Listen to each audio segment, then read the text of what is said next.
Europe.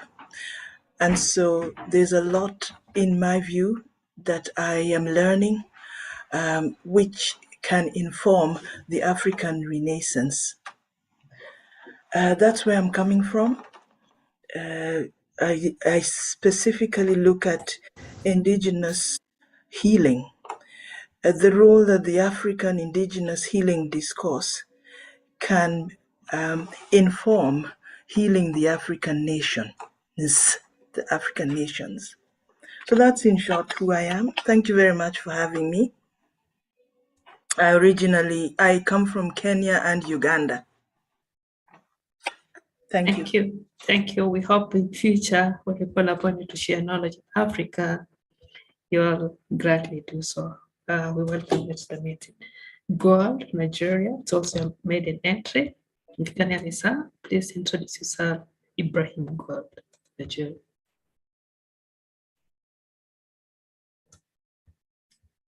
Ibrahim Gold, Nigeria.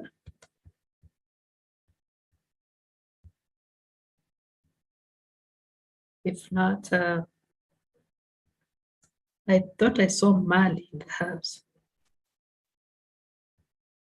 Mali. Moya, Zimbabwe. Please introduce yourself. It's made an entry as well.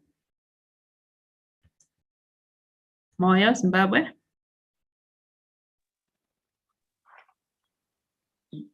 Good afternoon. Good afternoon, Moya. Can Africa see your face also? Yes, my name is Embedai Moya from Zimbabwe. Please, Moya, can we see your face? Please switch on your video. We'd love to see faces in Africa so that we formally have the meeting here. Please proceed. Yeah, I'm trying to. Yeah, I'm trying to click whatever needs to be clicked. But anyway, don't worry. I'm Moyo Zimbabwe from Zimbabwe, an entrepreneur, the indigenous entrepreneur. I do quite a number of projects here in Zimbabwe as sustainable livelihood projects. Thank you. Thank you. And God, Nigeria. Yeah, good day, everyone. Yes, good day. Yeah, my name is Ibrahim Gold from Nigeria. I'm a retired director from the Supreme Court of Nigeria. I had a background in librarianship and later ventured into law.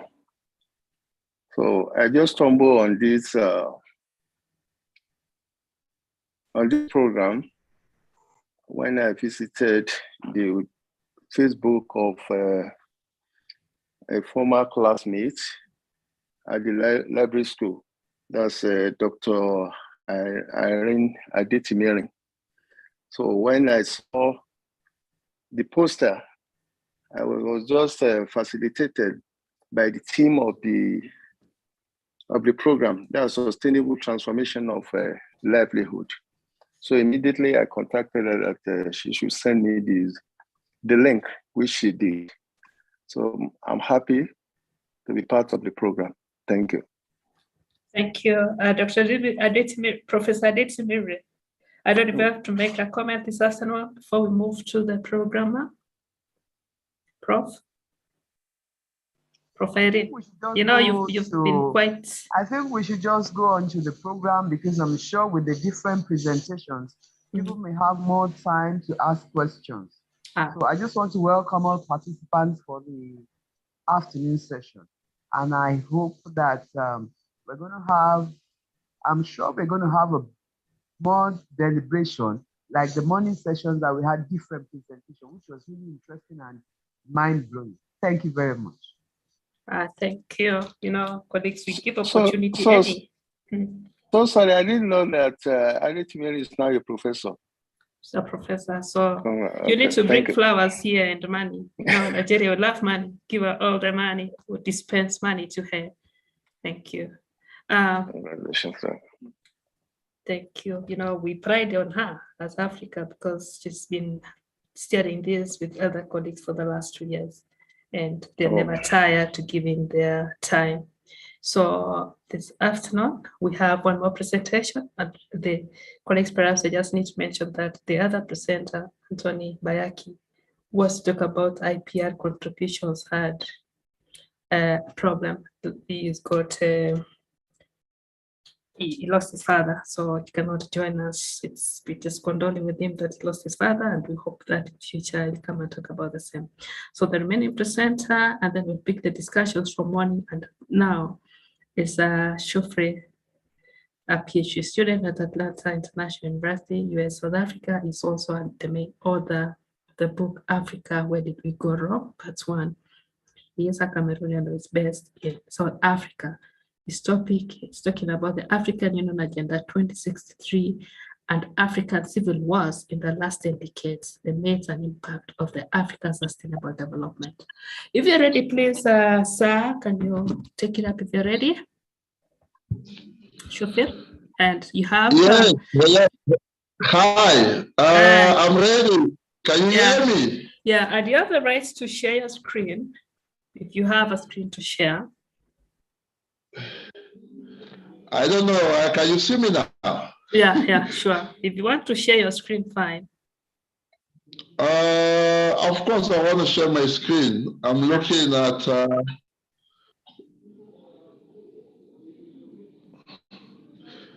yeah.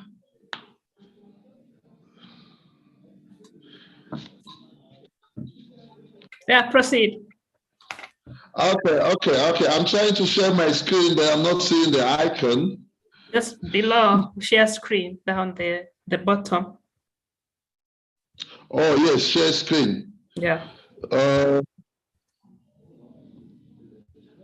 it share on Google, Microsoft Drive? Yeah, share on Microsoft Drive or something.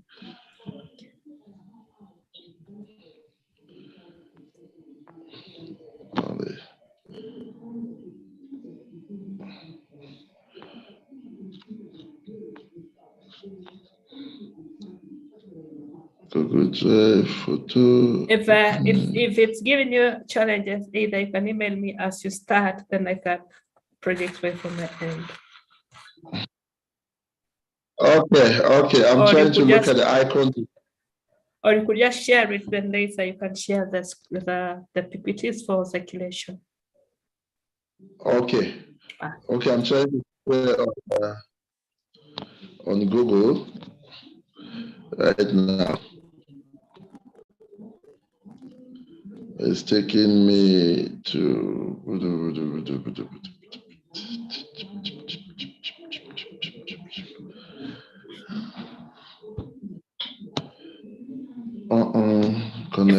If it's not coming, just proceed to your presentation, then you can share the presentation for circulation later. Okay? Okay. Thank you. Okay.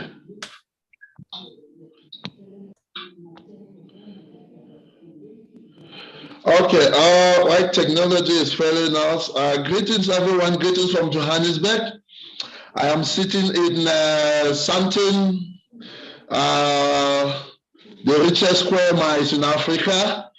My name is Sophie Curtis. I'm a researcher with the AI, Atlantic International University, based in the United States. I was at UNISA. Prof. Matole should know that. I did my honors there. I did my master's at the University of Johannesburg, where I met a lot of other colleagues, Professor Gumede, Professor Chris Lasbeck, and many others. I am an alumni of the Thabo Mbeki African Leadership Institute, which practices One Africa, carrying forward the thoughts of the African Renaissance.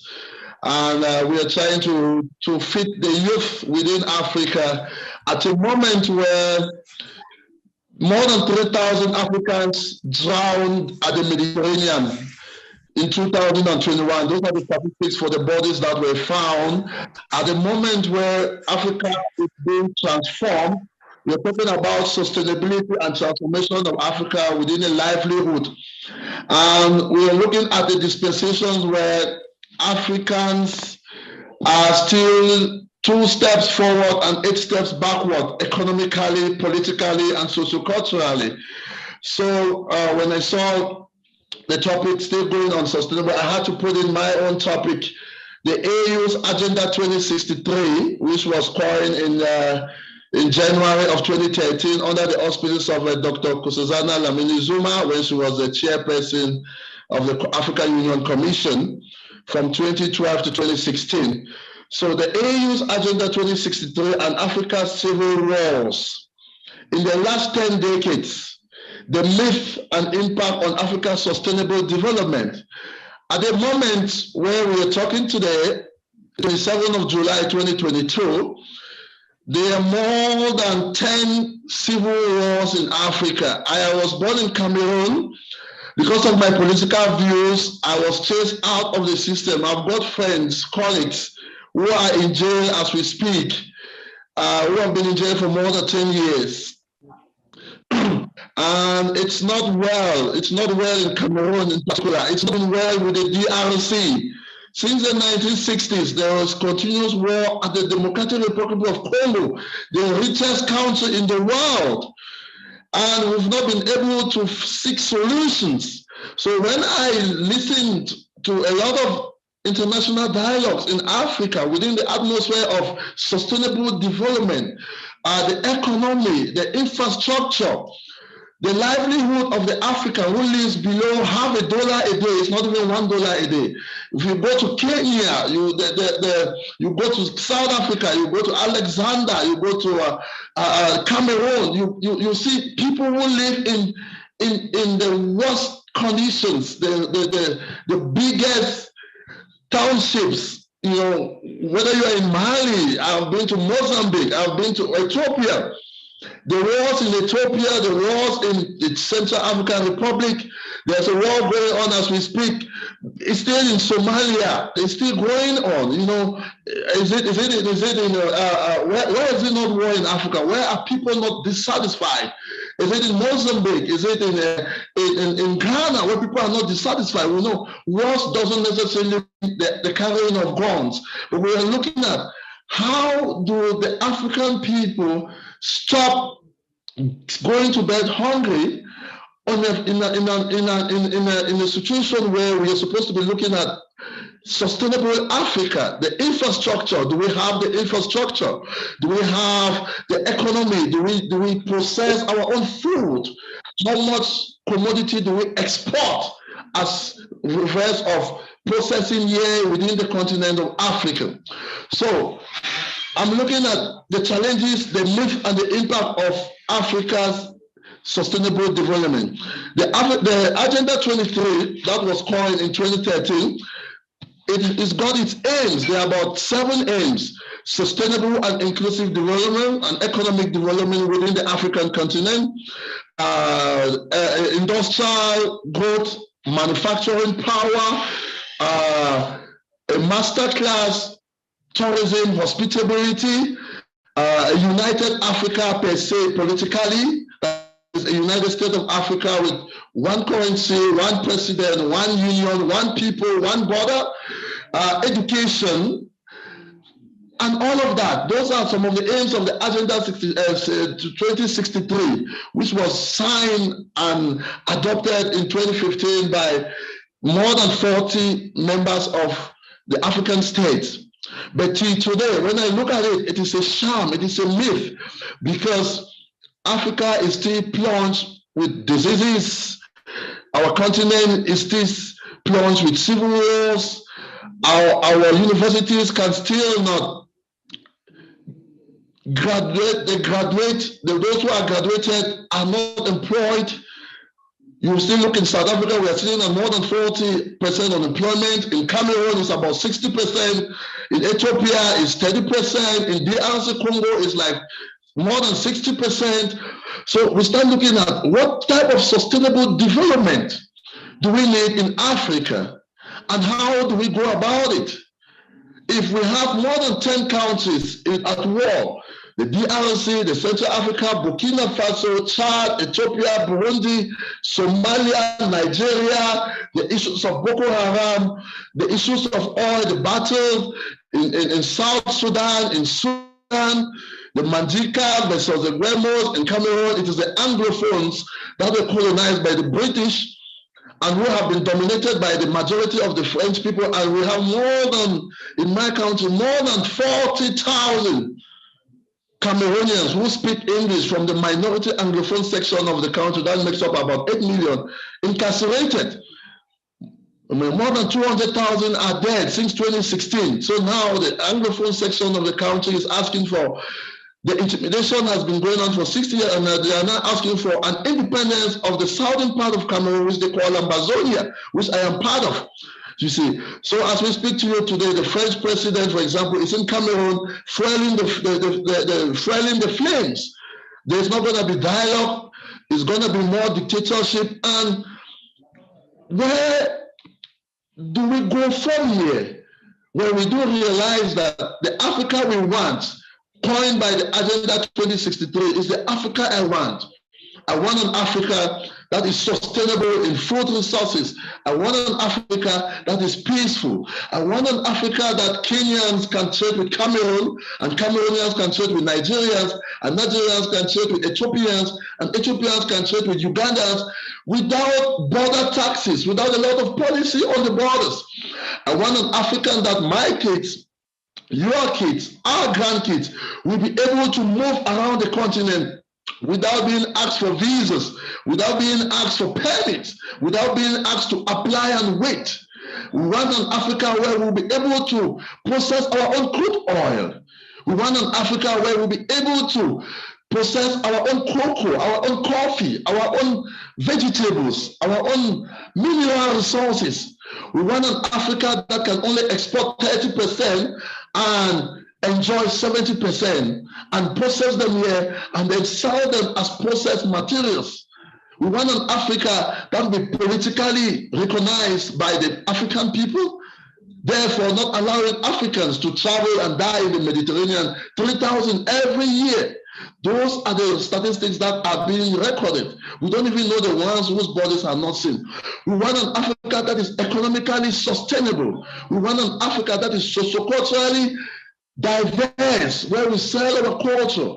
We have an Africa where more than half of its cultural booties that were looted thousands of years ago are still lying in museums in Britain, in Germany, in Australia, in Spain, in Portugal, and they are ripping off of the millions of it, and they have the guts to tell us we don't have a space to keep them, nor do we have the security to protect them. So, ladies and gentlemen, fellow Africans, as an African, as a researcher, as a Pan-Africanist, when I look at sustainability within the continent, and I look at Agenda 2063, the aims, the goals, the ambitions, I look at the challenges of energy, the challenges of infrastructure, the challenges of industrialization, the challenges of the African graduates who is either brain drained to go work in the United States and in the West, in Europe, in Canada, in China, and we are lacking doctors here, where we still have in some countries 2,000 people for one doctor, and we still have trenches of where we can feed ourselves. There's a war going on in Ukraine and Russia, and it is shocking that 55 countries of Africa cannot produce grain that can feed the continent, and we're depending on Ukraine. It is shocking, it is disgraceful, it is unheard of, it is alarming. So between 2022 and 2063, where do we draw the line of being a sustainable Africa, of having sustainable livelihood in Africa? So those are the questions that I raised. And I begin to ask, do we have a plan? If we are not here by 2063, are the wars going to be able to stop? The wars in Cameroon have been going on for 6 years. The one in Central Africa is almost 8 years and more. There's a war in Ethiopia as we speak. The one in Congo will never stop. And why? Why has always been that question which I put forward, that if we are looking for 2063, is it not time, that is, if we are not late, to begin factoring new structures, new pillars, new mechanisms to tackle and to cement and to draw a roadmap and to begin building solutions for an Africa that we want indeed. So if we're supposed to put in solutions, those solutions will be credible governance. We have governments like Professor Pierre Lumumba always say, which we don't elect. Whether we like it or not, they are in power, and because of the poverty, we are bound to elect hyenas to rule goats. And when the hyenas begin to consume the goats, we cry. Politically, we are in shambles. The politics in South Africa, as we speak, the politics in Cameroon, the politics in Ghana, the politics in Ethiopia, we have virtually the wrong leaders, or the right leaders with the wrong people around them, the wrong government, the wrong ministers, who do not have a plan, an agenda to pilot Africa towards a sustainable livelihood, not in 2022, not in 2030. And of course, there's a myth that by 2063, when you and I are at 60 years or 80 years, or we've left this world, our kids and grandkids will be able to say they're in an Africa where they manufacture their own raw materials, they process their own raw materials, we have our own technology, we have our own satellite that will give us lower cost of communication. We do have farms to market roads. We do have all the counties of the continent connected economically, agriculturally, by roads that we'll be able to sell to ourselves, and then we sell the remnants outside. So our government, our governance system is in shambles because we do not even have the power to vote them in, because it's more militarily or bipartisan than what the people actually want. We are still lacking infrastructure. We do realize that there are some countries that are doing well. Rwanda is doing well. South Africa is doing well. But if you want to measure that with the man on the street, the African who is not connected to those systems, those political systems or the economic systems, will not be able to say by 2063, Africa will be a sustainable economy. So politics has been a problem. How do we get the right leaders? How do we get the right people to be able to take us where we want to? We do recognize that Rwanda is giving an example with its own criticisms of the president, but yet we can therefore boast that Rwanda, like South Africa, to an extent, they are changing the stakes, because that is the Africa that we want. That is the Africa where we can produce what we consume and we export what we don't consume.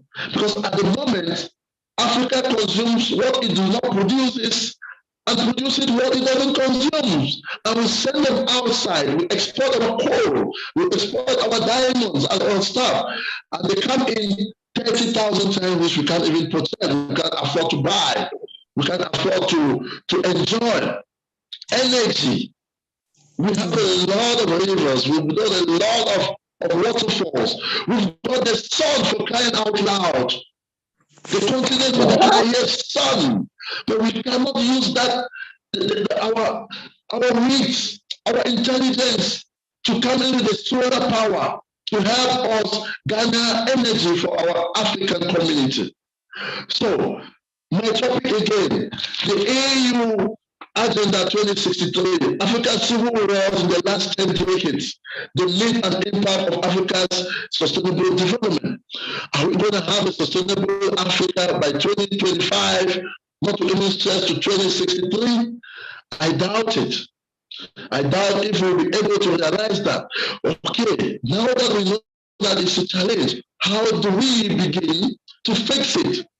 Again, if our governments are not stable, we can have a sustainable development. We have more than 10 countries that are at war with themselves because of land, because of style of governance, because of minority versus majority, superiority versus inferiority complexes. Then we are in a shambles. We have to fix our politics within the continent. We fix our politics within the continent. We vote for those people, and we make sure that those of us who are in the academic sector, we've got professors who are here, who have been teaching political science, law, economics, and you name it, for years and decades. The academia has failed to get into politics, like 80% of it. So when we're discussing with my colleague, I was saying, why do professors who are experts in politics in other domains do not get into active politicking and take those positions? Because those who are there know nothing about leadership. They know nothing about ruling. They know nothing about governance. Therefore, the wrong people are in the right in the place of power, and the right people are in the lecture halls. It's time those who know what is supposed to be done step out and grab the rule of governance. You get into the political field, you go to change it from the lowest community leader up to the presidency. Because the academia of Africa has failed or is failing to get into the political lineup and represent and do what is expected of them by their voters, by the citizens. The academia has to go in and correct this, because as long as we stay talking in the lecture halls and doing research and doing conferences and only doing seminars, the wrong people who know nothing about governance, who are just there for their stomachs, are going to keep ruling us, and then we will suffer. And what is the people on the streets, the people, the citizens who don't have any connections, who come in from vulnerable areas, are still going to cry foul. Therefore, there will be no sustainable development or livelihood, whether it's 2063 or it's 2090, because it's going to be a myth, it's a hoax. Infrastructurally, we can only develop further when we have a stronger political government, because a lot of money is pumped not into the infrastructure, where we have to process our own economic materials, our own natural resources, while we Congo 60 plus years after still selling their diamonds, like Botswana to Europe, to the UK, to Canada, to Spain. Why can't we do our own diamonds? We cut them here, we do everything, and then we sell the finished products to the Europeans and the Americans. So we need to conserve and understand that a good political governance by us, because we know we are part of the government, is going to help us build. Therefore, we're going to go into better infrastructural development, better industrialization, better farms to market roads. We'll be able to implement policies, structural mechanisms that the common man on the street will be able to join into the yoke, and Africa will have a sustainable development. Because whether we like it or not, the 20% or less that benefits because of the connections within the system of the political system, the economic system, and the structure of governance within Africa. Why the 20% benefit?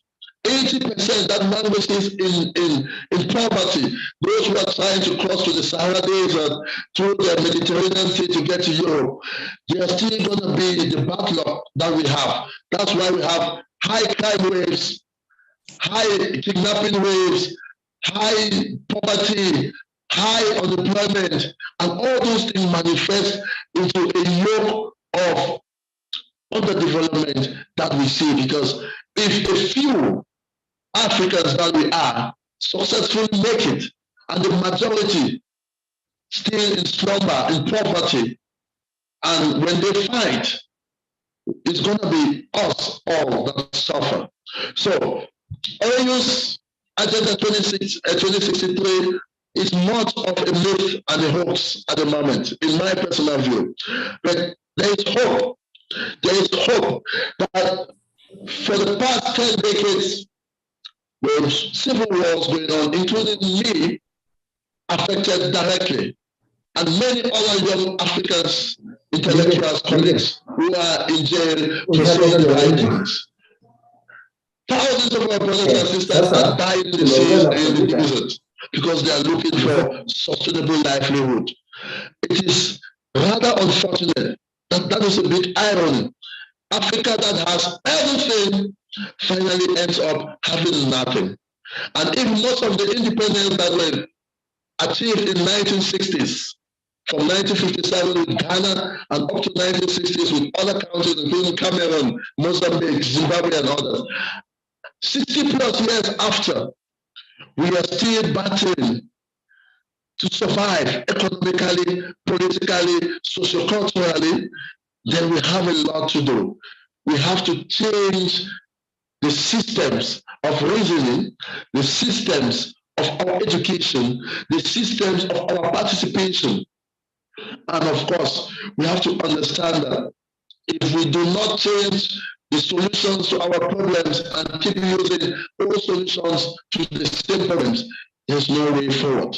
We are not going anywhere. We are not going to achieve sustainable growth, nor are we going to achieve sustainable development in 2063. And therefore, the AIM's agenda of 2063 is going to be just another failed dream, like a Renaissance Africa, like a Pan-African Africa, like a United States of Africa, and many other dreams that we hoped by this day would have worked for us.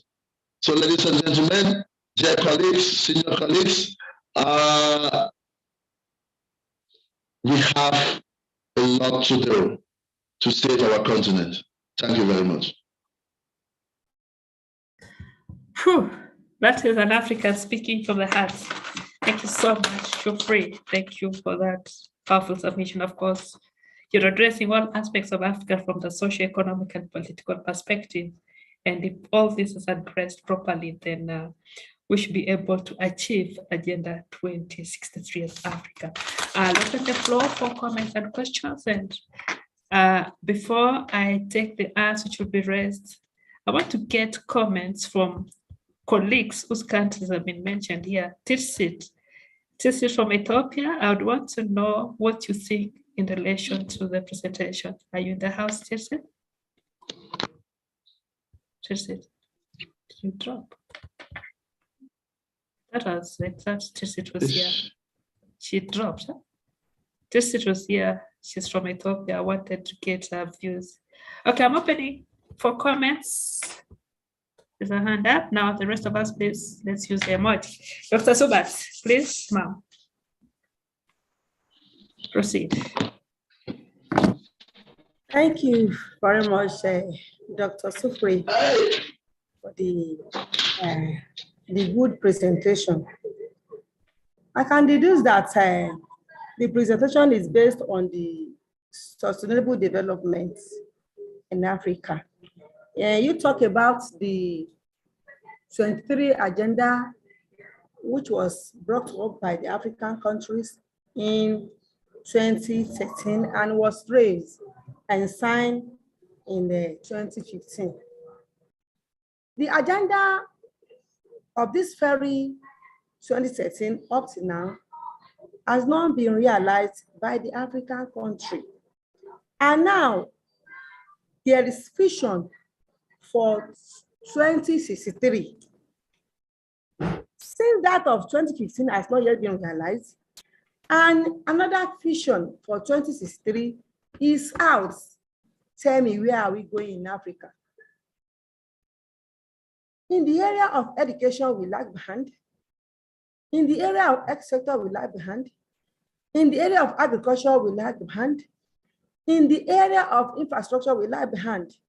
Electricity, etc. So, African countries needs a long way to go in competing with the world at large. I think this very forum of us can bring to the light of Africa in realizing what we need to do, in contributing to the development of the world. Because setting the agenda without realizing it is nothing to write about. So I want to hold this very forum to bring up right up on this agenda that used to be promulgated by the African countries and sidelined by them again. If nothing is done about it, we just be talking and talking. African countries moving nowhere. So I'm seizing this very opportunity to urge the team of this very forum to work toward this very agenda in Africa, so that we can all become giants in the whole world, and we can become recognized as the European countries also. This is my submission towards this. Thank you. Thank you so much. I want to get submission from South Africa part. Moses, do you want to add on something now that your country is touched in terms of how do we get it in the social, economic, and political perspective of Zimbabwe, either Moses or Moyo, Zimbabwe? Moses? In the house, Moses? Moyo, Zimbabwe? One of the guests from Zimbabwe, Moses. Thank you. Okay. Thank you, Nerissa. Yes, thank you, Nerissa, and thank you, our previous presenter. As Zimbabwe, the social, political, economic status cannot be put aside, other than also the regional is happening in other countries has actually a direct bearing on what is happening worldwide. That means because we are endowed with a lot of resources, one Rwandan president once said, why should we continue having donor funds when we have vast resources? So it is my hope and wish that one day as Africa, we will be able to support our own programs. We will be able even to also sponsor other programs that are happening in other continents, because the resources are at our disposal, save for perhaps the cancer of corruption that might be affecting all other African countries, also including Zimbabwe. Thank you. Thomas, bring it to Kenya. There's a hand up from Kenya, Susan. You're muted. Susan. Hi. Hi, Susan. Yes. Yeah, please Hello. proceed. Yeah. Yes, Susan, please proceed. Thank you. And thank you once more to the presenters. I've listened to Professor from South Africa. I've listened to Sufri. And because we are just having, we are about to have our elections, I really I wish we had such people addressing this magnitude of Kenya people, because what they've talked about is exactly what we are experiencing. I've listened to Sufri discussing about Ukraine, Professor talking about the learned professors not wanting to engage in politics. They're the ones with the policies. But we let people who don't even understand how to work on the policies rulers. Then we end up suffering as a country. I'm so grateful always being able to be part of this group, listening to what you people have to offer. And I thank you so much, Nerissa, because I always leave this place like, God, why are they not in my country to just talk to these people who rule us, leave alone the colonial people. But it is us, fellow Kenyans, fellow Africans, who are now messing up our beautiful countries. But I thank you so much, because I listened to your experiences and I'm like, wow, it is all over in Africa. So it is us to make it better. Thank you so much. Thank you for the presenters. Thank you, Susan. There's an hand up, Esaruk, and then I'd expect also someone from Sierra Leone to comment. Esaruk? Then Sierra Leone. Good afternoon, everyone. Good afternoon. I want to appreciate the presenter for the wonderful work. Even though I was on transit, I couldn't go through all what he said. But where I want to comment in respect to this our academia. Whenever election is conducted, it is our academics, professors, all those are head institutions that will go and deliver the politicians to rule. And they will not involve themselves in the politics to become leaders. Today in Nigeria, there is strike everywhere. No school, public school is ongoing, but it is those politicians, those vice chancellors of schools that involve in bringing those people on board to rule us. So I want to recommend that this platform should also go further to educate them, to enlighten them on the need of involving in politics and to rule by bringing in good people who have interest of the masses, not their personal interests. Because if we just keep on, election is coming, like in Nigeria, election is coming, some of those that want to rule have universities where the poor cannot attend. But you want to rule the masses, it is all becoming of some of us. Most of our people now who are head institutions, they pass through education free, under free education. But today, they are there in the public institution. They cannot governize, give accountable to what they are getting from the public institution to ensure, to add value to the system.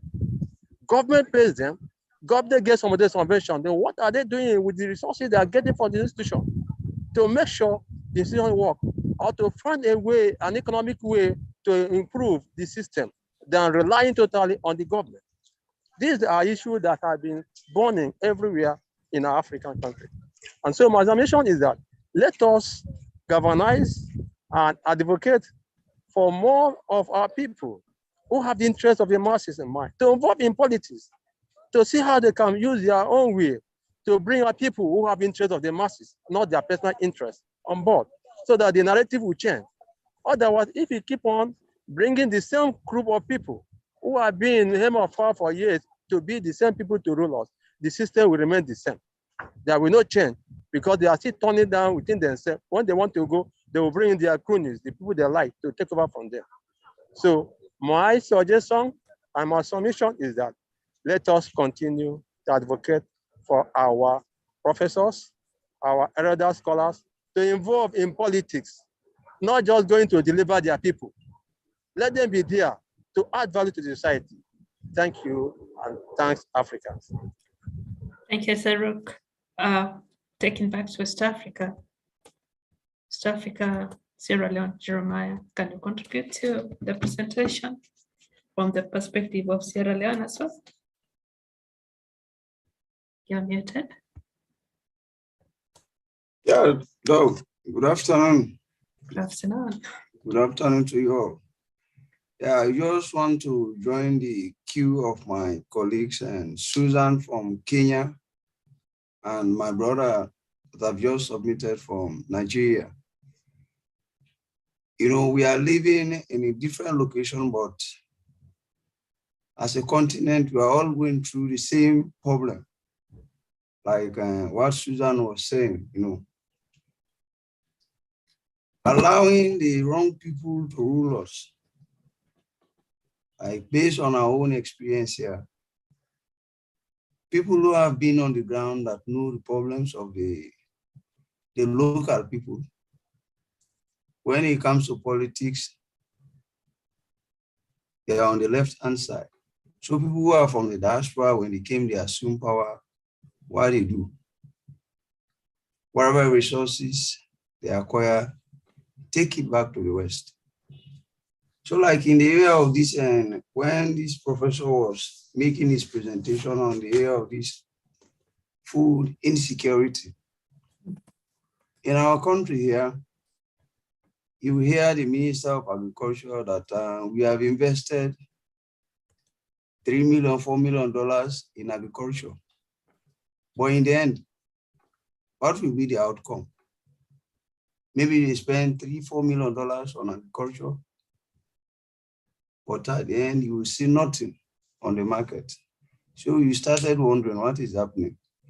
With this kind of investment you have made in agriculture, in this and that, but we are not seeing any result. So I too want to join my sister and my brother our professors, this is a very unique forum. We have been interacting for the past few months. We are appealing to them to come on board, to liberate us, Based on my own experience, like we are having square pegs in a round hole, People who have the know-how as how to rule, they are out of politics, and people who do not know, they are in politics at the helm of affairs. So I'm also pleading on our professors, to come on board. And Nerissa also, again, I don't know if there will be any way we can, bring on board some of our politicians, let them be part of this forum and know our submission and know the challenges, what we have been discussing here, So let them too be aware of that. So I want to thank you for giving me the opportunity to make my own contribution. Thank you. Thank you.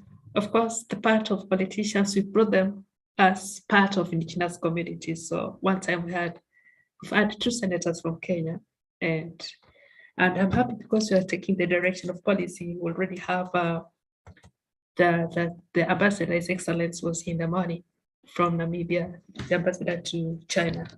So yes, we're taking the right direction, and we believe that's what we submit policy. Going forward, taking from now, I'll be asking for questions which go to the last presenter and any other presenter as we take them up, as any questions which go to the presenters as we do the final submissions. I'll start with Dr. Anne Sweden. If you have any comment for the presenter who's done his presentation, and then your final submissions for the day. And before that, allow us to acknowledge 2 colleagues. We acknowledge Susan C. from Kenya, and we acknowledge Riak joining from South Sudan. We'll give them an opportunity to greet us shortly. Dr. Anna Sweden, if you have any question which goes to any of the presenters, and then your final submissions. Thank you very much in my late attendance. And thank you very much, Nerissa, for putting this forum together. I am relatively new, so I may make mistakes on the journey, but I submit a question to Professor. I don't know whether we still have him. Professor, if I... Hola? Yes, please. Is in the house. Yes, please. Okay. And also to our recent speaker, who's talking about governance and how governance is so imperative for our overall well-being in the African continent. I think mine would be both a comment and a question. First to Professor on when we talk about African traditional belief systems and how, that has informed us for millennia, whether it's through biology, whether it's chemistry, whether it's astrology, whether it's plant knowledge, whether it's healing, that predates world religions, and how that can help inform our present situation, how the knowledge of self has been removed, self-worth, how, there have been ramifications following the interference with our culture, and how that has sort of been used to split, because culture is very central in the African well-being and worldview. So my question to both Professor and to my brother who has recently spoken on the governance issue. We have a lot of documentation that has been put forward. The AU has, for example, a documentation on how African traditional institutions can be or are being used in the governance discourse, because remember, a lot of the governing structures that we have today on our continent are alien to the indigenous discourse. A lot of the structures, the parliamentary structures that we have on our continent are alien. They are governing structures that predate and that still are in use in the settings, in the different contextual settings in Africa. So my question, for example, I'm sorry, I must get your name here, to my brother who has just spoken. Sorry? Shoferi. Shoferi, yes. Yeah. How do you see the traditional or indigenous, if you like, or traditional governing structures that are in place in several nations in Africa? How can those structures be put in use to work either in parallel, but more important, to inform these introduced governance structures that we are still battling with? That it would be my question, direct question to Nerissa. Yes, Prof. Can I Prof, proceed? Prof, I'd want to, if it's fine, we pick all the questions so that when you do your final submissions, pick kindly not all your questions so that you do your final wraps with the comments. Okay. Thank you. Thanks for the very good and pointed questions. You know, we are told that man is made in the image of God. But when you read, they give you the picture of a white man, and which means we were made in the image of a white man. And the scientists say that we evolved from baboons. So you can see that there's confusion. People don't understand who we are, where we come from. But if you will go to a Hermetic or Kemetic literature, which pre-existed the Bible and the Quran, you'll find a law, Kemetic law called the law of analogy, which says what is above is the same as what is below. And what is above is God and the universe. And that's good. Sorry. And we, a human being, is created after the universe. God created the universe and created the human being in the image of the universe. Now let's look at the composition of the human personality. You have 5 senses. These 5 senses represents the constitutive principles of nature, which are spirit or ether, fire, water, earth, and air. And that's why we have 5 fingers and 5 senses. Now, if you take the brain, in the brain you have 3 glands: the pineal gland, the pituitary gland, and the thalamus glands. These glands correspond to the 3 stars of the Orion belt.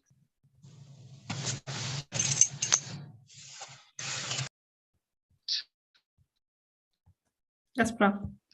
And then 7 energy centers, you have 7 inner ones and 7 outer ones. If you put them together, they are 14. And therefore, the human body is connected to the 3 glands by 14 energy centers. And now these energy centers correspond with the 7 Pleiades stars and the 7 planets. And now the total body of the human being consists of 12 parts. These 12 parts correspond with the 12 houses of the zodiac. So you can see that the structure of the human being is the same as the structure of the cosmos. Now, which means in our educational system, we must be taught about the different parts of the body and the energy centers. Because once we understand that, we will understand that we are the image, we are made in the image of the universe. And therefore, it's important to understand how the universe functions. For instance, we are complaining about climate change because we don't understand that the cosmos itself consists of 4 stations of the sun. These 4 stations of the sun are the Tropic of Cancer, the equator, the Tropic of Capricorn, and the Tropic of the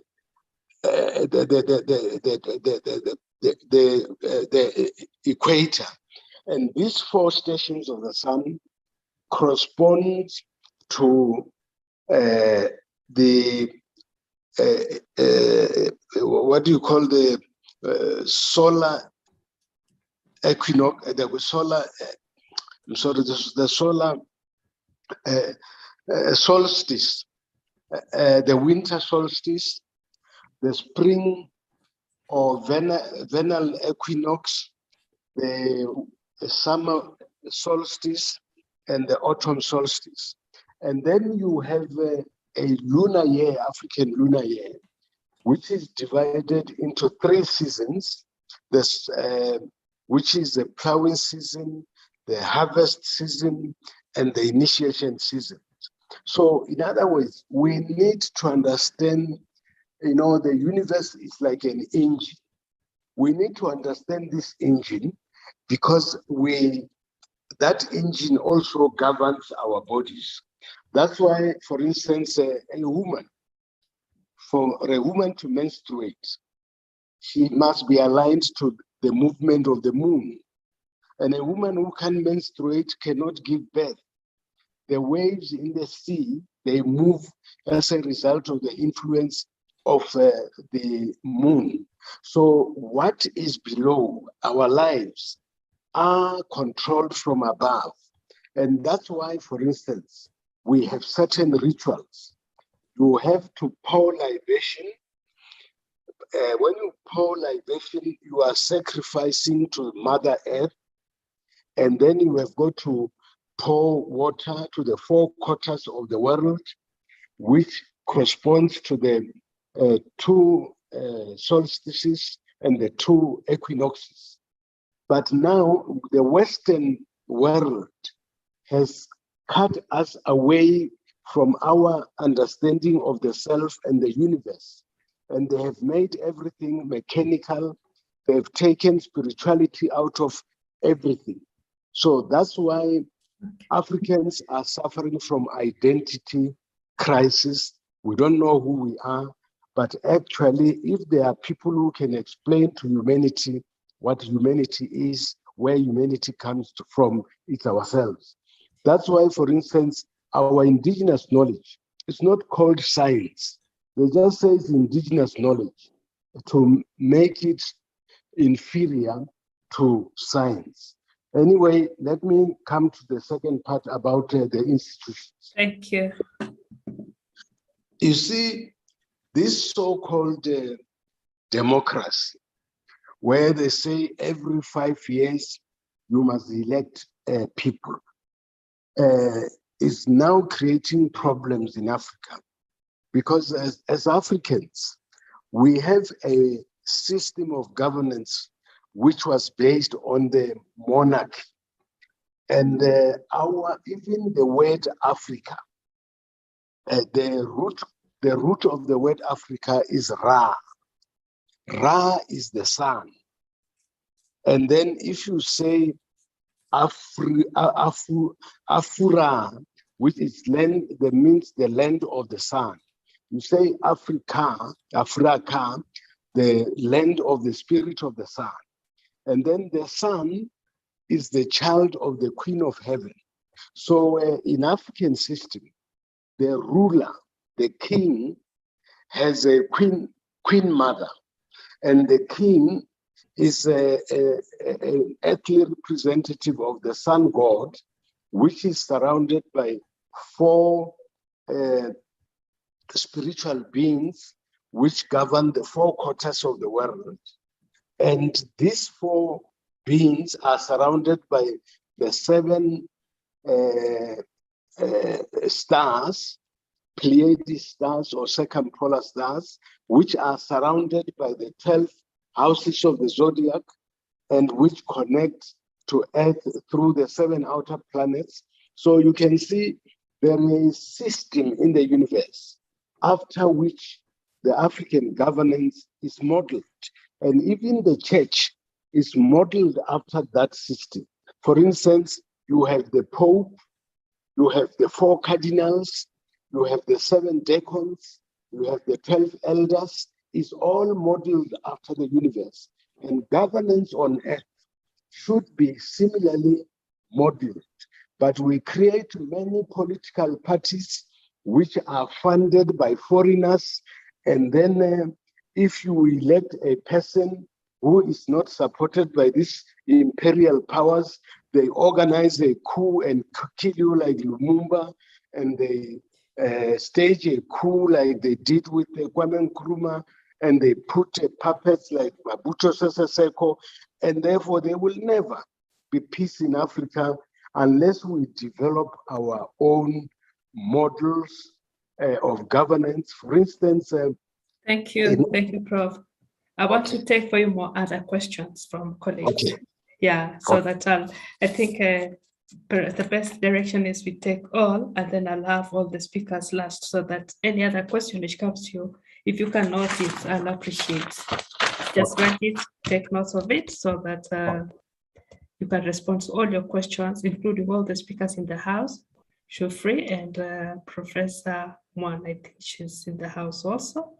She can take all our questions. So from Sweden, I'll move to Malawi. Naomi, we're doing final submissions. Any question you have for any of the speakers for Mali, any of the highlights you want to share, and then we move to the next person, Naomi of Malawi.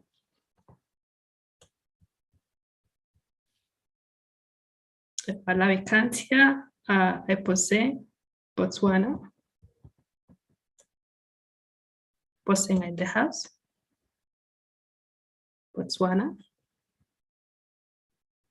Eman, Sudan. In the house. Sudan. Namibia, Wilson. Wilson, Namibia. Yes. Yeah, please. Yeah, if you have any questions for any of the speakers and your final submissions, please proceed. Probably for the last 2 speakers, or maybe all the speakers of today. Right.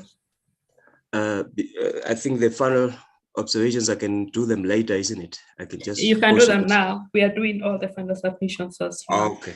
Yeah, very rapid. Okay, yeah. Let me just finalize by saying that thank you very much for all the speakers today. It has been very insightful and very informative. It's very what we call education in action. It's very much appreciated. Let me see what I can put on my video for people to see me. Yeah, I would just like to comment on the decolonization process. It seems it's an ongoing process that we have to engage in, all of us.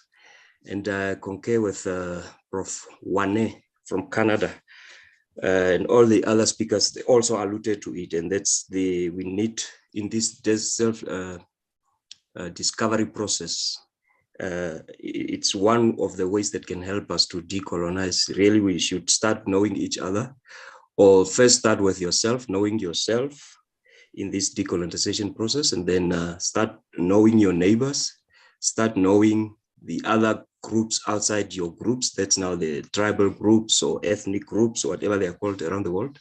Start knowing them, and then also start knowing why there are problems first within yourself, within your group, or with between the two groups, or where the group where you belong and the other neighboring group. Why are there problems, and how should those problems be resolved? Because that can help us start arriving at some solutions that can be mutual for all of us as Africans.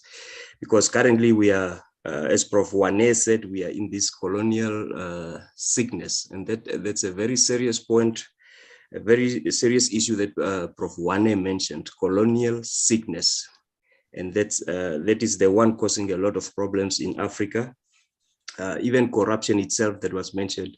It's also linked when you go around the African continent, you see that there is corruption, yes, but there's also these differences of groupings that also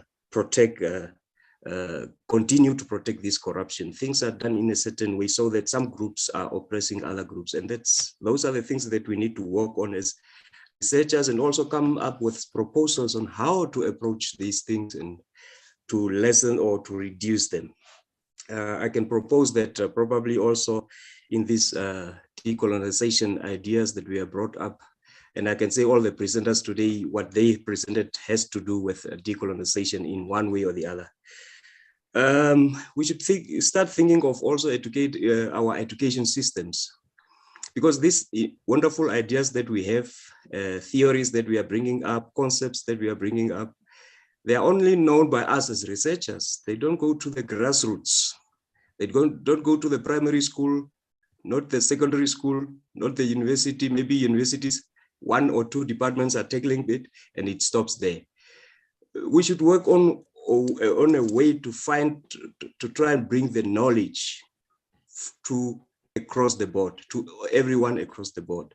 We should try to reach our education curricula and educational institutions to be part of these processes that we are thinking of, and let it not stay only with us here at the research level or at our organization level, and then it ends there. Maybe there are some difficulties to approach our ministers of education or so because of maybe systems that we have in place, but we should try aiming towards the direction. But in another way, we should not always be that negative. There are things happening in the decolonization process. I can say that the EAO of Nerissa and all of us participating today is one platform that is also assisting. Small things are happening here and there. They say small is beautiful. So things are happening, and even for me, who's now only participating for the 3rd time, it's an eye-opening platform. Made clearer what do we mean with decolonization, how should we approach it. Things are coming out clearly to me, and that's one thing I appreciate of this platform. So, and other things are also happening all over across the African continent. There are good things coming up, good things that we are learning. Let's try to promote those good things, those good events that are occurring, so that we start moving away from the negative ones, and maybe the good ones one day will override these negative things that are characterizing Africa in one way or the other. So that's all I can say. So maybe my concluding remark is that we should start a journey of discovering ourselves, know ourselves, the knowledge that we know about ourselves, share it with our people around us, and then also the institutions where we are based. What are their views? Are they gonna be open and willing to be receptive to our decolonizing approaches? So let's also approach our institutions wherever we are working and propose that such endeavors are for the good of Africans for the long term. It's not only for today and tomorrow, but for the generations, maybe 2, 3, 4, up to 5 generations after we've left this continent. The 5 generations after our presence should profit from what we are doing. So that's all. And then finally, the indigenous knowledge systems and the institutional indigenous knowledge structures, indigenous systems, governing structures. As I said at the beginning, there are things that are working in Africa that we overlook. Let's revisit them. Some of them are these institutional structures that kept our groups or our tribes alive, the groups are existing for thousands and thousands of years. Maybe some of them adopted now new names to be called such and such ethnic group, such and such ethnic group. But when you go back, it was actually one group or two groups only. And things have existed since then that kept these people alive, and they are working. And so let's revisit them and take what is good, discard what is bad, and continue forward. That's all there is for today. Thank you very much for such a good platform. Thank you. Thank you, Wilson. In Lesotho, there's a submission from saying Botswana on the chat. In Lesotho, you have a mic? Yeah. Proceed. You're not audible at all. Try. Lesotho? Seems you have a problem with your mic. Please do your submission on the chat. Ayman, Sudan. So last call to Malawi. Let us list your mic as an issue. Last call to Malawi. Naomi. Zimbabwe. Moyo. Your final submissions and the question to the speakers. Moyo, Zimbabwe. I think Moses Zimbabwe already gave your comments. I'll bring it close to Kenya. No, before Kenya. Nigeria, Gold. Mr. Gold, Nigeria. Gold, if you're in the house. Your final submissions, your questions to any other speakers. Victoria. Victoria, Nigeria. Hello, good afternoon, everyone. Good afternoon. Thank you. I want to say thank you so much for yet another opportunity for us to talk about our Africa. Thank you so much. I really don't have any question, but I want to encourage us to continue what we are doing, and I believe that someday Africa will be great again. Thank you. Thank you, Victoria. Dr. Adebayo, Nigeria. Dr. Adebayo, in the house. Yeah, thank you very much. Thank you very much. It's been an interesting one and a learning moment. And we just hope that all this discourse, we actually get to the policy makers, to our leaders, so that we can have the Africa of our dream. Thank you very much. Thank you, Dr. Adebayo. Dr. Alice, Nigeria. Good afternoon, everyone, once again. Dr. Alice. Yeah. The little thing I want to add to Agenda 2063, as we are expecting the policymakers and other people to move us forward, as information professionals, we should start on our own by enlightening people, especially the politics we're talking about. Yes, we may not be able to put a professor there now, but if we are able to enlighten our people, the masses, as to how to vote, who to vote for. Yes, the same thing is happening across all the countries in Africa. During election time, you see people giving people just a token to buy their vote. They don't bother what is the consequences when they are being voted in, whether they are carrying out what is expected of them to do. But if we are able to, organize programs, enlightenment, and disseminating information needed by the masses to know who to vote for, apart from that, to make themselves available and to tell them that their vote counts.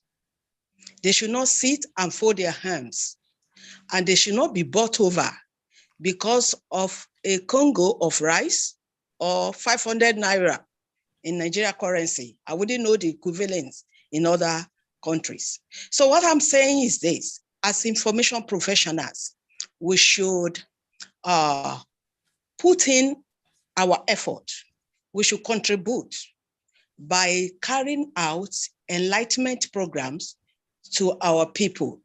Well, you may call it political literacy, to let them know what is expected of them. And apart from that, when these people are voted in, it is our right to ask them, this is what you said you would do, but you have not done it. So there are so many areas that Africa is lacking behind. I just pray, like the last speaker spoke, Dr. Adebayo, that all our efforts will come out one day and will take us there where we are looking forward to be. So I want to thank Nerissa again and all the team members for this wonderful program.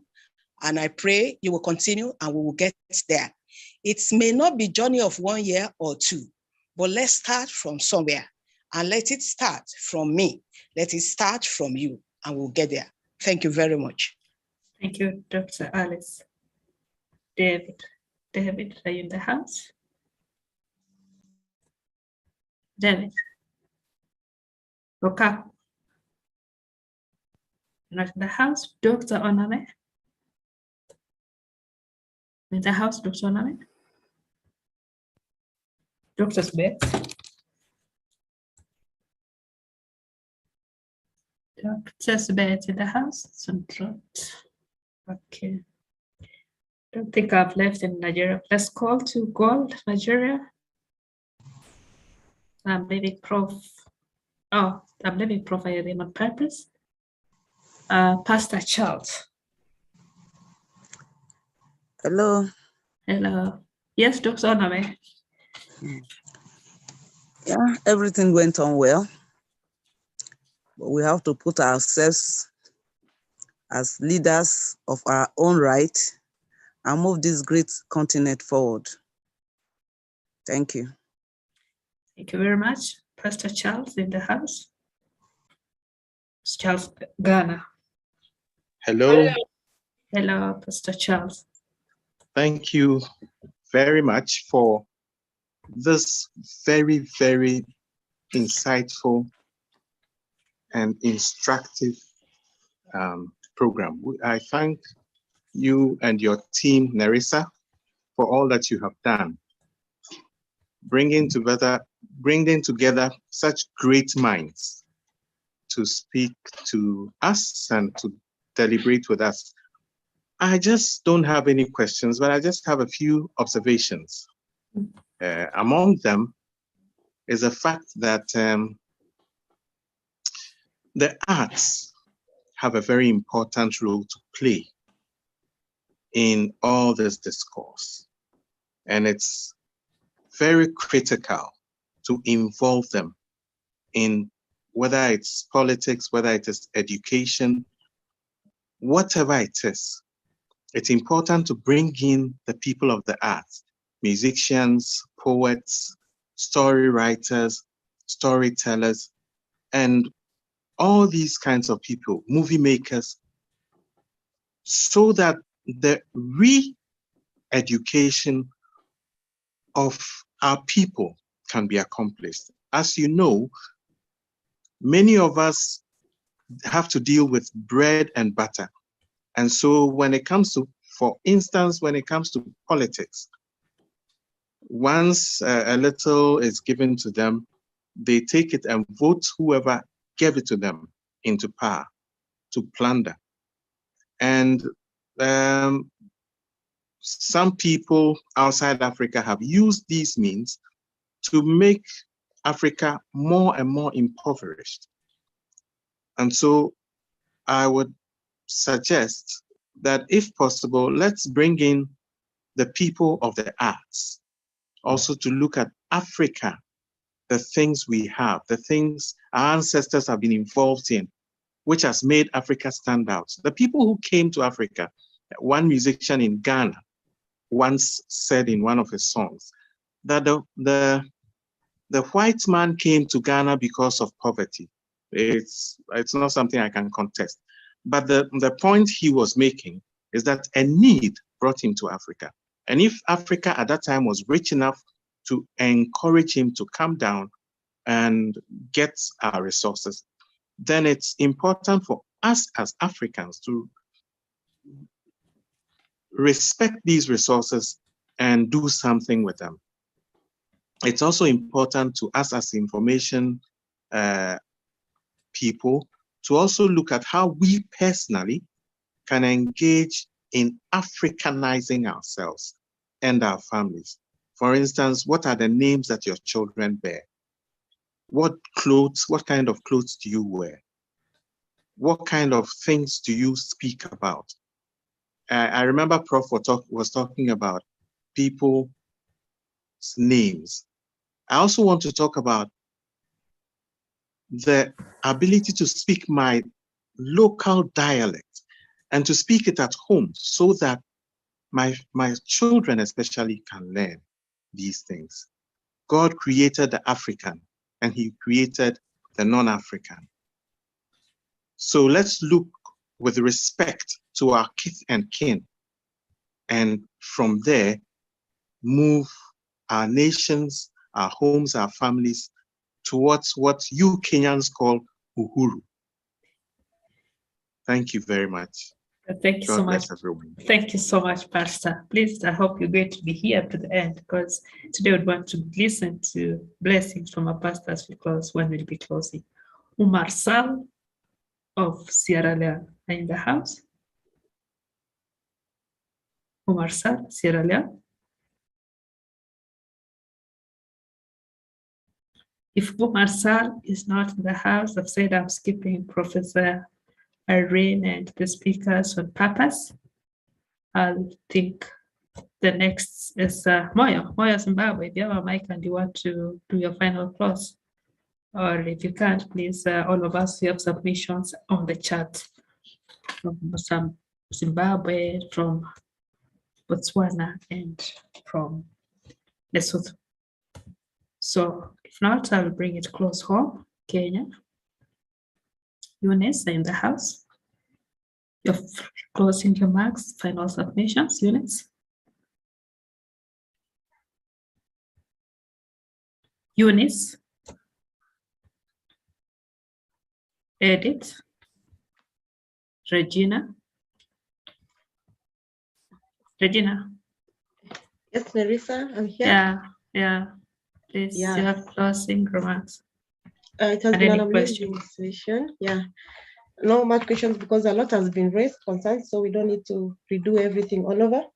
I want to especially thank the speakers of the day and all the participants. Thank you for coming through for this day. It has been another amazing session, and a lot has been learned. I think everyone will leave having something new in their mind. And all the first attendees, thank you very much, and we hope we continue growing. Much appreciation from Sweden to Canada. Keep the message going to a larger group so that we can continue growing.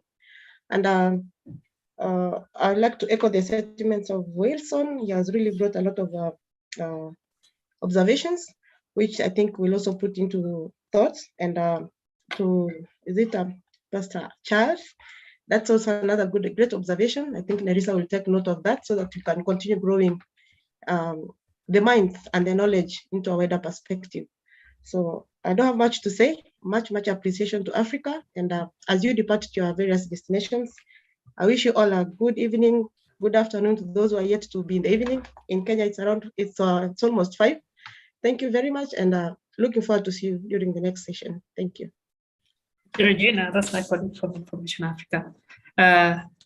Zuena, Kenya. Zuena in the house. Yes. Please, if you have any question for the speakers and the final submission. I just want to say thank you so much. I have no question. Just want to appreciate today's presentations and all the presenters. Some of the presentation was an eye-opener. There are some that I was a bit scared in the past to, get to know or further to read, but today it has been brought out here. Okay, we are told, the Bible says that my people perish for lack of knowledge. And this is knowledge that I've received today. But now you test the spirit and decide what you're gonna work with. But all in all, thank you, Africa. It's been a pleasure. It's been very long since I came to this caravan. Today I was just feeling a little bit, out. But I thank God for the far we have come, for the 2 years we are celebrating, for the network we have established, and the knowledge and experience we have shared through this forum. As we head to elections, I pray that the caravan, please say a prayer for our country, Kenya. We pray for a peaceful election, because this is now real that is going to happen as a country for us now as Kenya. With those few remarks, I pray for God's blessing upon each and every one of you. Thank you. Thank you so much, Zena. That's the other prayer warrior in the house. The few Kenyan final call, Edith, final call to Edith, final call, Eunice, final call, Brian. If none of these responding, I'll ask, Gold, please. Gold, Nigeria, please proceed. And any other person, if you have not called your name and you have a mic, please raise up your hand so that you give you an opportunity. Gold, proceed. Okay, thank you very much. And it's so interesting to be part of part of the program. Just like I said earlier, I just came to know about this program by visiting the Facebook of Professor Irene Aditimirin. So it has been a pleasure to be part of the program. And I only listened to the last presentation. And when he started, what he said was so scary that, yes, the war in Ukraine has affected grain all over the universe. And that 3,000 of Africans perish at the Mediterranean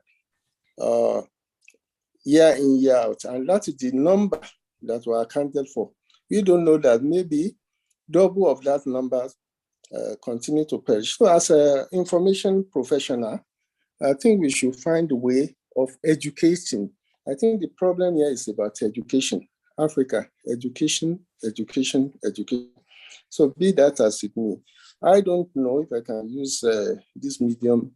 I don't know if I can be a member of this group and how. Thank you. Thank you. Soon, colleagues, we're going to be requesting that you register so that we create a database of members. We'll be sharing the link in the next meeting. So, Mr. God, that's why you'll be part of this.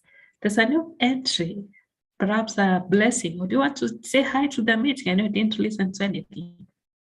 This is an African family. We want everyone to be included. Blessing, do you want to say hi and tell us where you're coming from? I suspect from the name it could be Nigeria. Blessing. If not, I'll ask Dr. Diegon to give a summary wrap, and then we'll ask Dr. Aditimirin to close, then I'll end the meeting. Diegon, the house? Yeah, thank you very much, Larissa. Today, let's comment on the first one, the last request by Gold from Nigeria, and the remark about the database by Larissa. Yeah, sure, we are thinking we need to have where to base our data, where to base our information, where to base most of what we are getting from the knowledge we are gathering from each other here. We want to put it somewhere where we can always refer to. So that's why I want to create a database and have maybe a portal to have ourselves access. It will also be an opportunity where even before we meet, if there's somebody who has something that they want to share, they can drop it there. so that there is always a continuous, we will have a continuous learning, continuous repository of knowledge, like what our good professor presented in the morning about the economics. We may want to have that paper because we didn't share the paper, go into that kind of database so that constantly we can always be referring. And we have a base where Africa can always learn, even without having this session. So that, because our sessions are monthly, but the knowledge grows every day. And the need for knowledge also is there every day. So a database will be more convenient to us. So we are thinking of that to share our knowledge always, not to share day and night, 24 hours a day. And my closing remark is the more I stay in this forum, the more convinced that Africa can change. We always have a debate in our office. Will Africa ever change? Will it be a writing of the book, what they call the Book of Lamentations? You always cry. Does Africa always cry? We need to be crying always, crying about something lost in the past, something about what has been done right in the past or what is coming in the future. But we need, I believe we have the seed, we have the commitment, and I know when God is with us, He'll lead us to the right path. So I'm convinced one day Africa will shine. With the resources that we have, nobody should go hungry in Africa. Nobody. But it will only happen if we all commit that nobody will ever go hungry in this continent. So those are my remarks. Thank you very much. And also Nerissa and the team, and the West African team, Nigeria, Cameroon, South Africa, and the rest of the continent, then the diaspora. I think Professor from Canada, she almost touched where things might have gone wrong, really. You could be sick, and it's good when you are sick, and you know you are sick. You can start looking for healing. But if you are not aware that you are sick, it's more dangerous. You might just drop one day. Thank you very much. Thank you. Professor Matolo, would you want to do your closing? Then I'll ask Professor to close. Prof. Matolo, you want to give your final remark? You're not here, Professor Irene. Your closing remarks, Professor Irene, in the house. Thank you, Nerissa. First and foremost, I want to thank all the resource persons that have sacrificed their time to be able to speak to us throughout this program. And I also want to thank all participants from the various countries, because if we have resource persons and we don't have participants to listen to share their knowledge with us, then it would have been a wasted effort. My own closing remark will be that we shouldn't give up. And I think we can start the change from us. We can change our disposition to life. We can change, the orientation can stand with us. Once we start our orientation, a change in attitude, a change in thinking, then we can change the space in which we occupy. So I think that we can do it and we shouldn't give up. I want to thank most especially Nerissa. Thank you so much for not giving up. Thank you because the program gets more interesting, more eye-blowing, and it makes it a challenge. Because when you listen to the broad of speakers that are brought in from different perspectives, then it gives you a broader incline into how Africa can change the problems, the challenges that we are facing in Africa, and our roles as Africans to change this continent. So I want to encourage all of us that we have a duty in our own small location, in our own space, to try and change Africa, to be a light from which other people can see and also emulate the kind of change that we have started. So I want to say that we will get there, but let us start with ourselves. Thank you very much. And I look forward to meeting all of you once again and more people, more participants next month, God willing. Thank you so much. Nerissa, bye. Thank you, Prof. As closing, perhaps the little highlights we needed to have mentioned in the morning, is the type of growth we've helped us to be in. As we mentioned, when we started 2020, we were for African countries, and with the determination, by July 2021, we reached out to 20 African countries. And by this month, July 2022, we're talking about 26 African countries. And there's been a request from Mali. The colleague from Mali was here. They're asking that with the challenge they have in terms of language, they're asking if it's possible for us to start accepting and bring on board Francophone part of Africa. That calls for a translator, etc. I'll take this to the small committee to discuss the possibilities, because we'd want to see an inclusive Africa. And again, today we appreciate the new entries, that is South Sudan, Hussein Darsan, and I think his network dropped, that was Riak. We appreciate the doctor joining from Egypt, and of course Mali. That gives us 26. And of course, we're happy that we've expanded and reached out to Africans in diaspora.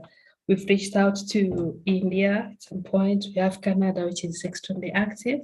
We have had someone from Belgium associated with Nigeria. And today we've had Sweden also associated to Kenya and China. And we really appreciate China.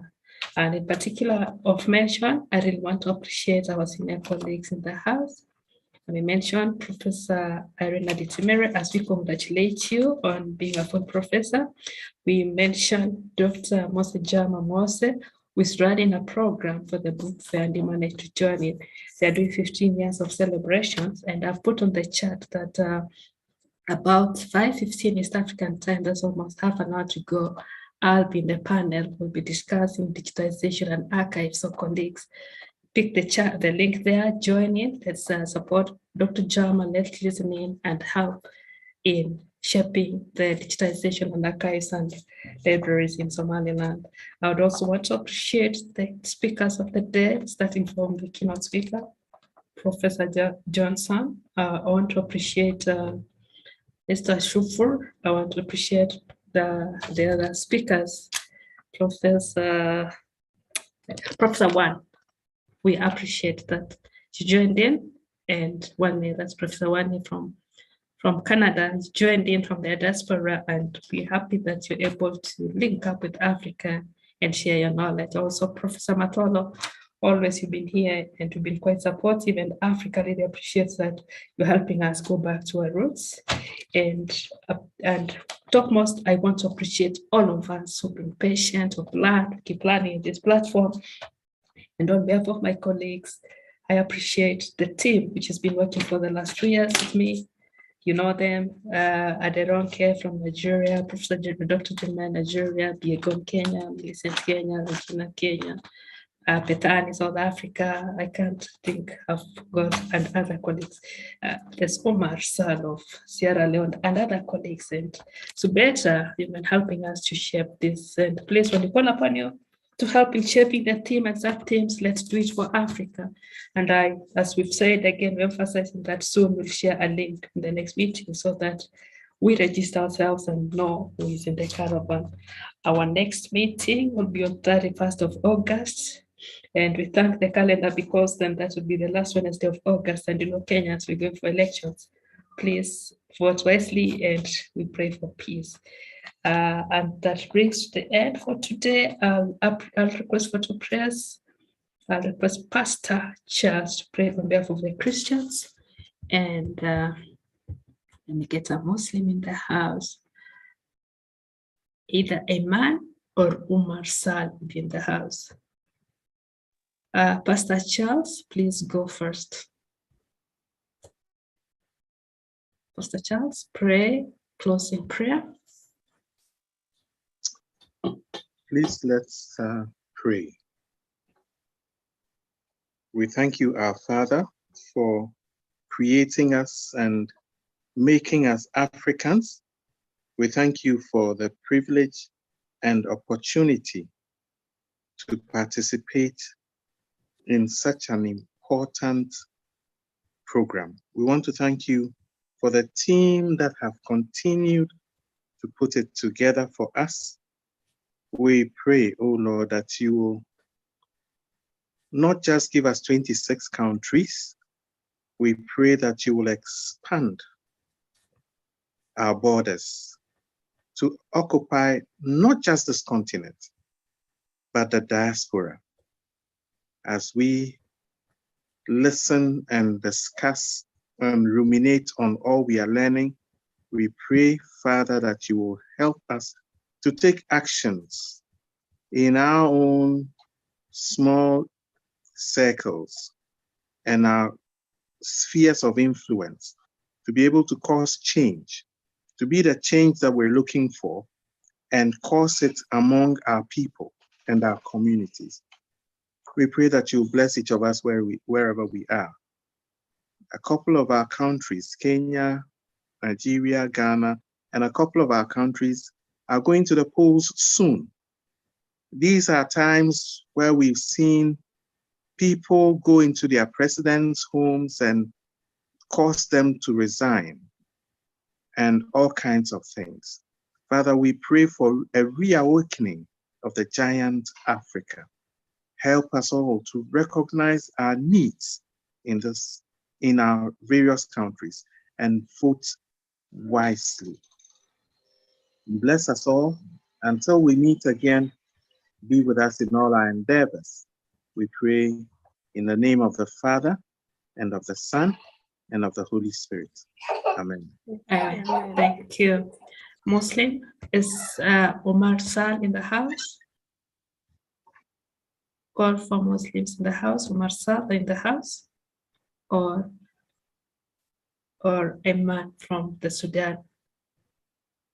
Since both are not in the house, we thank you for the prayer and thank you, colleagues. We look forward to meeting you again in the next month. 30th. Please bring in more colleagues and let's work for Africa. Bye-bye. Thank you. Now you can chat. It's been a long day. Please make sure you join. Let's join Dr. Jama in the next 15 minutes, 30 minutes. Naomi, I hope you're coming to, what is this? We're going to Somaliland in the next few minutes. Dr. Onamet, thank you so much. Thank you. Thank you. We really appreciate you, Mom. You've been a pillar.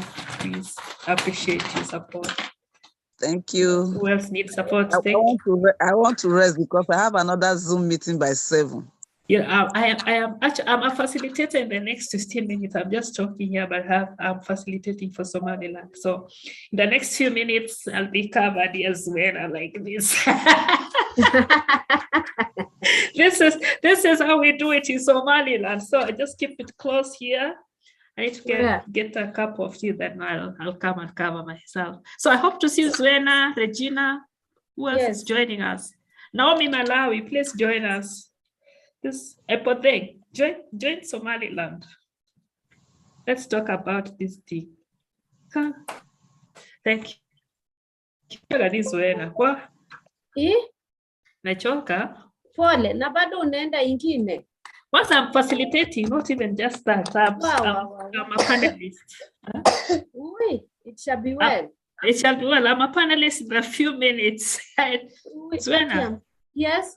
You have someone else left for your message. This one is Zwena, send me WhatsApp on +263 Moses.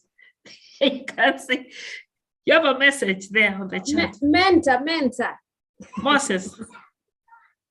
Are you mentoring Moses or Moses is mentoring? Asante Google. I'm here. Asante Google, be good. Asante Google. Sisi tuko. Ikengani asante Google. Manga tuge. Kayo asante Google, get asante Google Regina. Yani Zwena. No. There's a number there. Wamesema uchukue number ya Moses. You've seen it on the chat. Yeah. Yeah, Let me please take it. Please take it before I end this. Biego, are you joining Somaliland? It's frozen. Well, Regina, Suena, we meet in the next few minutes. Just hold on. 263-774. I'm ending this. If you stake, then I'll end the meeting. Ukimaliza kuchukua. Yes. Either? Huh? Have you finished? Nimemaliza. Thank Yeah. you. Okay. Jeremiah, did you get the number? Yes, I did. Okay, so we meet 5:15. Yeah.